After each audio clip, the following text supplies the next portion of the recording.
sueldo mínimo sube e essa aqui tem um aumento que está necessário e justificar para sobra esta que trabalha mais de 40 horas para semana para tudo anos atrás de lomba está outra guardo pagar menos comparado com esta que trabalha 40 horas para semana. Por no momento que um trabalha 45 horas para semana e outro 40 horas para semana agora pagar mais coisas, então você vai ter que não está justo e que cambio aqui botar justificação aqui. Mirando que agora vai aumentar salário mínimo, tem risco que essa aqui propõe um peso financeiro para a companhia, especialmente a companhia mais chiquito.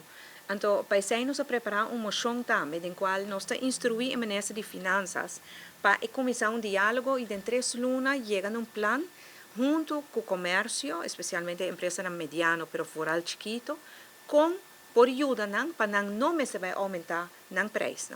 Isso é o que nós queremos evitar, para não vai aumentar o preço e você cobra o consumidor. Nós estamos dando alguma ideia de nossa moção? Estou pedindo pues, para ter diálogo aqui, então tem alguma ideia. Por exemplo, subsídio. Vou por decidir que você vai ajudar a empresa chiquito com um subsídio de um gasto de salário, para se não por cobrir o gasto aqui, 5 não vai cobrar o consumidor.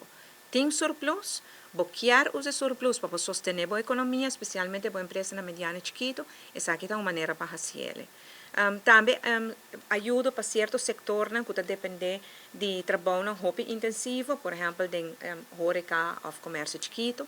Nós pensamos também no subsídio de inovação e produtividade, por exemplo, mais digitalização, etc. Incentivo fiscal, pero como complementário, não para baixa tarifa, pero, por exemplo, uma possibilidade para pagar imposto com prazo mais flexível para a empresa chiquito. Nós pensamos também de medidas de sustento adicional, por exemplo, ajuda de mais formação e treinamento financiado para o governo, para assim aumentar a produtividade.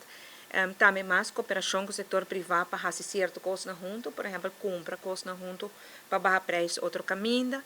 Ajuda com o gasto alto que o empresário não tem para transporte de produto para Aruba e principalmente monitoreio de preço para evitar uma subida, um aumento excessivo de preço.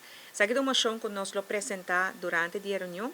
Eu espero que a reunião verdade siga de luna a o sem interrupção e que por fim a lei aqui de aumento de sueldo mínimo por vir uma realidade.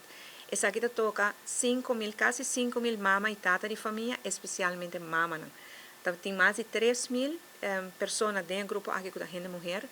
Hobby na mama solteiro que por fazer hobby bom uso de 271 florin extra aqui mensual.